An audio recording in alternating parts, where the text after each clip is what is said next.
خزاعہ کے کسی شخص نے بنو لیث کے کسی آدمی کو اپنے مقتول کے بدلے میں مار دیا تھا۔ یہ فتح مکہ والے سال کی بات ہے۔ رسول اللہ صلی اللہ علیہ وسلم کو یہ خبر دی گئی۔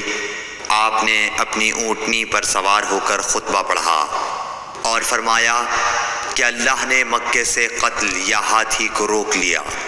امام بخاری رحمۃ اللہ علیہ فرماتے ہیں اس لفظ کو شک کے ساتھ سمجھو۔ ایسا ہی ابو نعیم وغیرہ نے القتل اور الفیل کہا ہے۔ ان کے علاوہ دوسرے لوگ الفیل کہتے ہیں۔ پھر رسول اللہ صلی اللہ علیہ وسلم نے فرمایا کہ اللہ نے ان پر اپنے رسول اور مسلمانوں کو غالب کر دیا، اور سمجھ لو کہ وہ مکہ کسی کے لیے حلال نہیں ہوا، نہ مجھ سے پہلے اور نہ آئندہ کبھی ہوگا، اور میرے لیے بھی صرف دن کے تھوڑے سے حصے کے لیے حلال کر دیا گیا تھا۔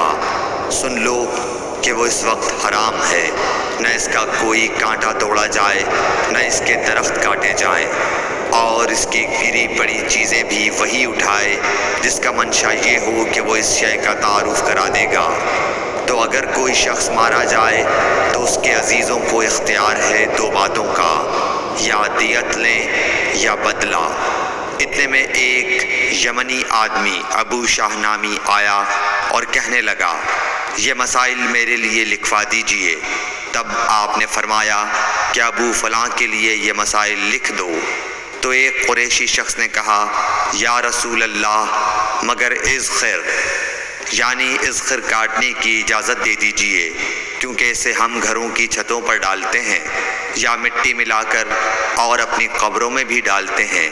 یہ سن کر رسول اللہ صلی اللہ علیہ وسلم نے فرمایا کہ ہاں مگر